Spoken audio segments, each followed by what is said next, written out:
Esta noche tenemos a Fernando González, analista político y miembro del Partido Popular allá en Madrid. Y también tenemos a Adrián Celaya, presidente de ECAI Center desde el País Vasco.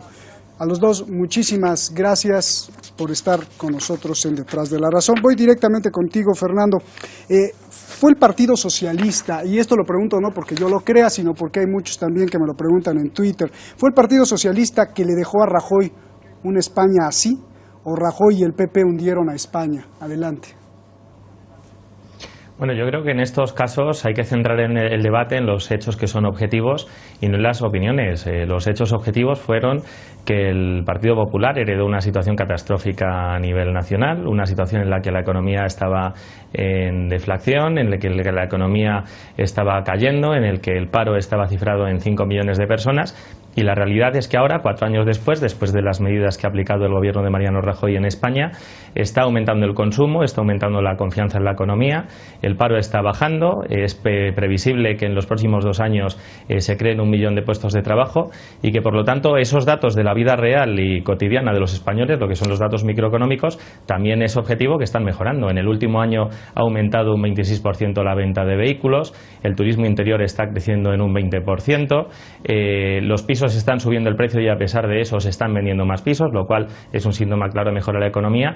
Y esta realidad, que la economía poco a poco va mejorando pese a lo mal que se encontraba hace 4 años, no quiere decir que evidentemente haya mucha gente que todavía esté en la cuneta, que necesite ayuda y que esté pasando por una situación económica difícil.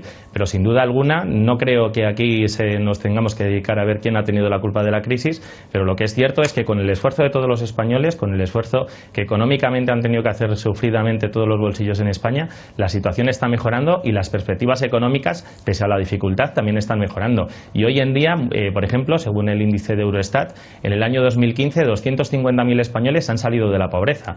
Por lo tanto, yo creo que son buenos datos, pero eso no nos debe hacer olvidar que todavía queda mucho camino por recorrer y que hay que seguir profundizando en las reformas que están provocando precisamente esta situación, que la economía está mejorando y eso está afectando beneficiosamente a la vida de la gente.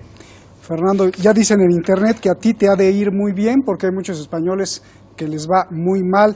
Quiero oír contigo, Adrián, tu réplica a esto y a la misma pregunta, por favor. Tuvo 2 políticas muy diferentes.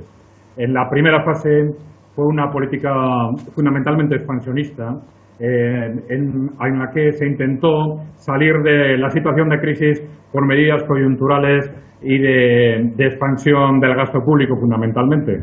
Y una segunda fase en la que esas políticas se cambiaron radicalmente y se utilizaron políticas más cercanas a las actuales de austeridad, muy próximas a las que posteriormente ha puesto en marcha el gobierno de Mariano Rajoy, ¿no?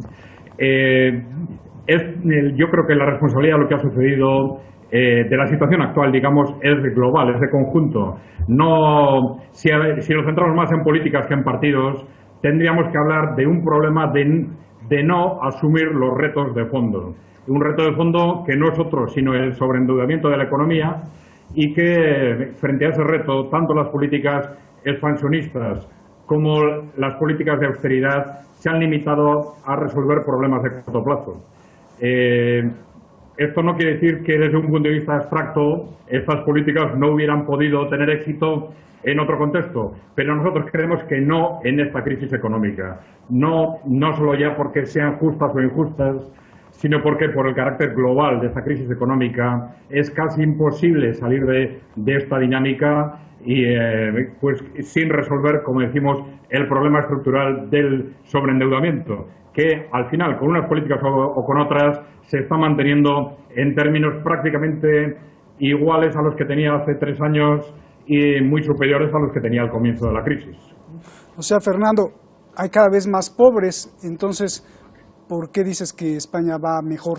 Bueno, yo digo un dato que no es una opinión, es un hecho estadístico, y es que según el índice de Eurostat, que es un índice oficial, en el año 2015 250.000 personas han salido de la pobreza en España. Esto no es una opinión personal, esto es un dato objetivo del Eurostat. Y también quiero decir una cosa, cuando hablamos de la gente que está en riesgo de pobreza, hablamos del índice que calcula la media de ingresos de un país. esa media de ingresos se estipula en un 60%. ¿Qué quiere decir esto? Que quien no llega al 60% de esa media de ingresos ya está considerado en riesgo de pobreza. Eso para una familia española que tenga 2 adultos y 2 niños está estipulada en 17.000 euros al año. Por lo tanto, tengamos claro que cuando hablamos de riesgo de pobreza no estamos hablando de indigentes, no estamos hablando de mendigos, no estamos hablando de gente con necesidad extrema y con una dificultad evidente para sobrevivir, sino que estamos hablando de familias de 2 adultos y 2 niños con ingresos inferiores a 17.000 euros al año.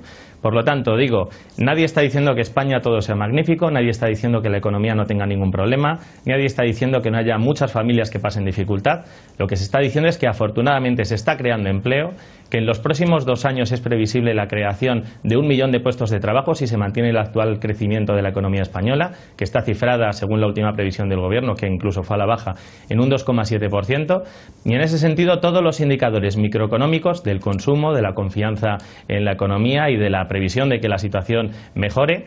Cada vez más españoles están encontrando un empleo y pueden encontrar la luz al final del túnel para salir de esa situación. Por lo tanto, repito, cuando se dice que la economía está mejorando, no se está obviando que haya muchas personas que están pasando por una situación muy difícil.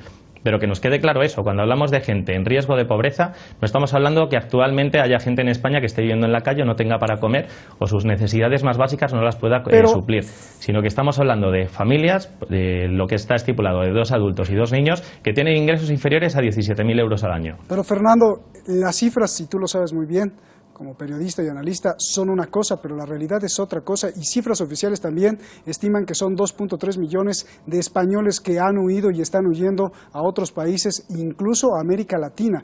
Esa es la realidad.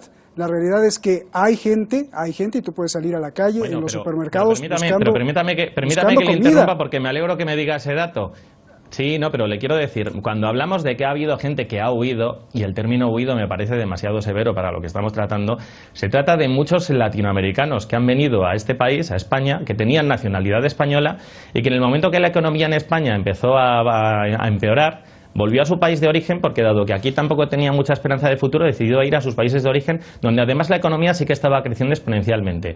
Por lo tanto, cuando hablamos de españoles, millones que han huido porque no tenían futuro aquí, realmente estamos hablando de inmigrantes que han venido con nacionalidad española y que en un momento dado han decidido volver a su país de origen. Pero ni creo que sea justo hablar del término huido, sino que simplemente pues ha habido incluso muchos españoles que han nacido aquí, pues que en un momento dado han decidido ir a mercados emergentes, como puede ser Perú, como puede ser Brasil, como puede ser Chile, y que han decidido allí ir a buscar un futuro mejor. Pero eso no quiere decir que aquí en España se estén creando más oportunidades y la cosa poco a poco, más lentamente de lo que nos gustaría, pero está mejorando. España tiene una alta tasa de suicidios y es justamente por los desahucios, y eso es también una cifra real. A ver, voy contigo, Adrián. El gobierno en realidad ha puesto el bienestar de la familia española por arriba de todas las cosas, Adrián. De Europa están los países nórdicos, de Europa. Adrián. Bueno, vamos a ver, a la hora de valorar las finalidades que ha tenido un determinado gobierno para adoptar unas políticas, yo creo que el problema de los gobiernos españoles en conjunto, que son de alguna forma aplicables al conjunto de los gobiernos occidentales, es que desgraciadamente han puesto los intereses del sistema financiero por encima de los intereses de la economía real, que somos todos. Son las familias, son los gobiernos y son las empresas. Cuando era algo evidente que en el origen de la crisis se encontraba un radical desequilibrio entre economía real y economía financiera, manifestado a través del sobreendeudamiento, en lugar de acometer lo que era casi inevitable, que era asumir la necesidad de reestructurar el sector financiero para adaptarlo a la capacidad de pago de la economía real, se ha hecho exactamente lo contrario. Se ha intentado defender la situación del sector financiero reestructurando permanentemente la economía real a través de políticas de rescate, políticas de austeridad, políticas monetarias expansivas, etcétera. En conjunto ha sido un sinsentido que tiene en su raíz precisamente este problema, ¿no? Es un problema de intereses, de haber puesto por encima los intereses del sector financiero con respecto a los del conjunto de los ciudadanos, la industria y los gobiernos. A ver, Fernando, ¿cuál sería el futuro para un niño español que, según las cifras que también nosotros pusimos, 8 de cada 10 niños van a ser adultos pobres. ¿Cuál es el futuro para todos los pobres españoles? Y quiero que me expliques, porque no puedes negar que hay pobres en España, ¿cómo se hace un pobre en España? ¿Cómo pasó de la clase media a la clase pobre? Sí, mira, yo le voy a dar un dato.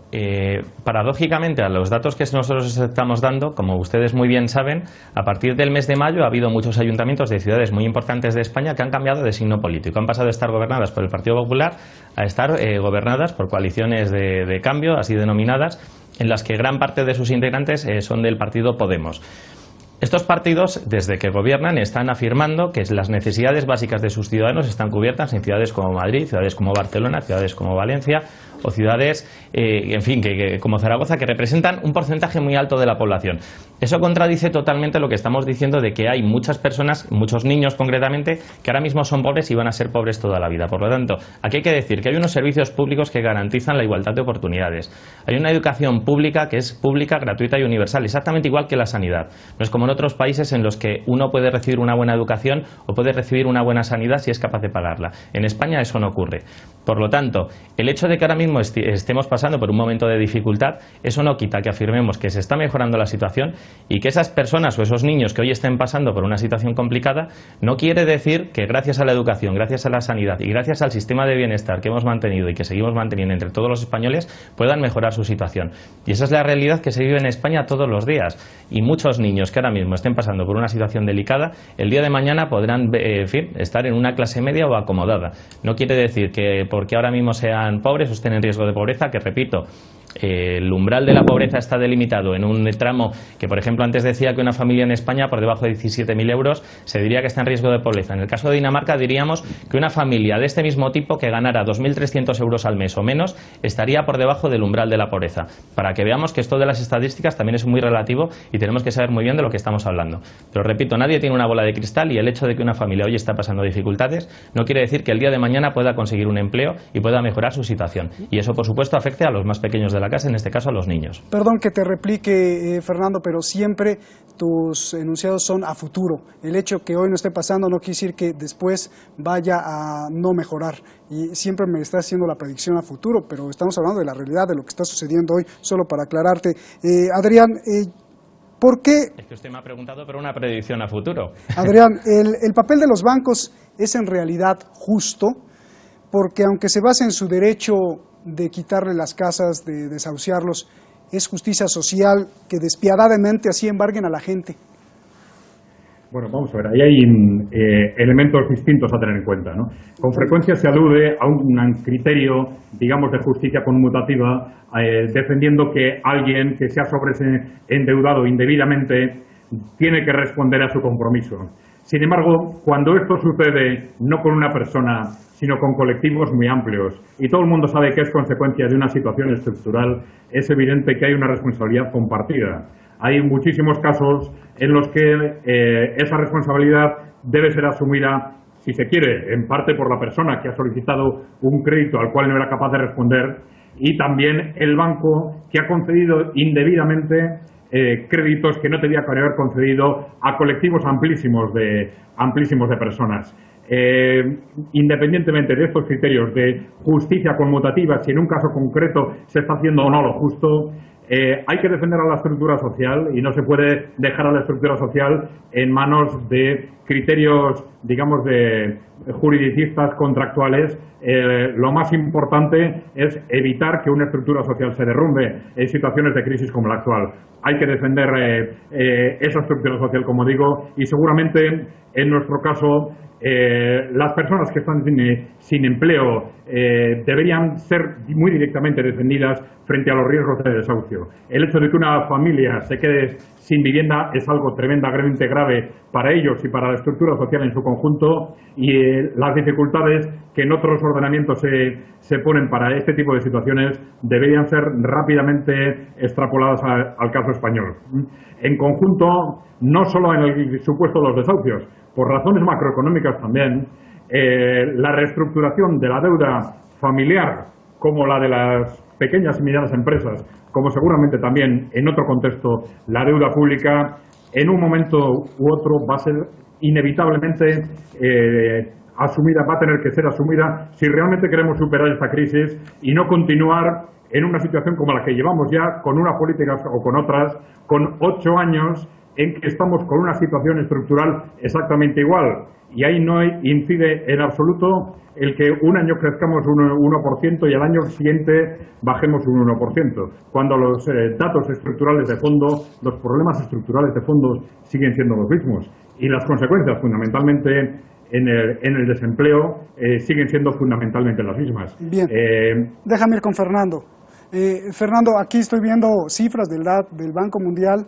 Y bueno, países como Colombia tiene comprometido el 50% de su Producto Interno Bruto de la deuda pública, países como México también 50%, hasta El Salvador tiene 50%, pero España tiene comprometido el 100%, el 99.8% del Producto Interno Bruto. Si esa no es una cifra de un indicador que no va mal las cosas, pues entonces quién sabe cómo entendamos la economía. Y la pregunta para ti es, ¿por qué dejaron que los ciudadanos españoles se endeudaran tanto, comprando coches, casas, pidiendo créditos?